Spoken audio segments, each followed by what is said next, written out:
Vanilla केकची recipe नंतर परत एकदा आपण स्क्रॅचपासून मस्त असा हा पॅनकेक तयार करतोय बरं का. ह्याचं प्रीमिक्स आपण करून मस्त स्टोअर करू शकतो. कधीही मनात येईल ना, फक्त ह्याला दुधात मिक्स करायचं आणि पॅनवरती टाकून द्यायचं. झाला हा पॅनकेक. एकदम जसा रेडी प्रीमिक्स मिळतो ना पॅनकेकचा, तसा सेम टू सेम आपण घरी बनवतोय. एकदम सुपर सॉफ्ट, जाळीदार आणि पटकन बनणार.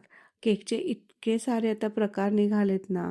आमच्या वेळी ना म्हणजे म्हटलं तर 80 आणि 90 साली बर्थडे म्हणजे खूप मोठं काहीतरी प्रोग्राम असायचा आणि केक म्हणजे तर खूप मोठी गोष्ट. बर्थडेच्या दिवशीच ना सगळ्यांना सूचना मिळायची की व्यवस्थित बसायचं. एकच केक असायचा परंतु खोली भरून मुलं आलेली असायची आणि आईचा तर मास्टर प्लॅन ठरलेला असायचा की केक पातळ कापायचा, सगळ्यांना पुरला पाहिजे. केकपेक्षा ना क्रीम जास्त महत्त्वाची असायची तेव्हा, कारण तीच पटकन संपायची आणि आजकाल ना क्रीम कुणाला आवडत नाही. बिस्किट म्हणा किंवा त्याच्यावर पोहे असायचे आणि बाजूला हा छोटासा केकचा पीस असायचा.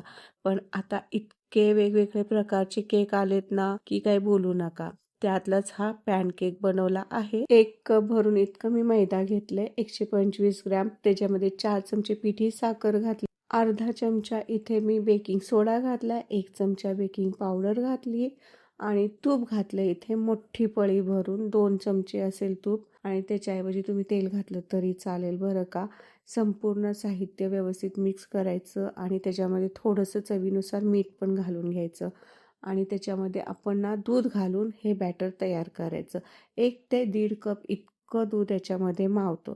कन्सिस्टन्सी तुम्ही बघाल ना, अशा पद्धतीने ही कन्सिस्टन्सी झाली पाहिजे. नॉनस्टिकच्याच पॅनवरती हे पॅनकेक छान उमटतात. तेल लावलं नाही तरी चालतं. बघा इतके सुंदर पॅनकेक, बघूनच इतकं भारी वाटतंय ना. मग मुलांना का नाही आवडणार असे पॅनकेक. यामध्ये पण खूप वेगवेगळ्या फ्लेवरचे पॅनकेक बनवता येतात आणि ते पटकन पण बनतात. मग हे असंच खायचं का? तर नाही, त्याच्यावर चॉकलेट सिरप घाला, मिल्क मेड घाला किंवा मस्त असं मध घाला. नक्की खाऊन बघा आणि सबस्क्राईब करायला बिलकुल विसरू नका.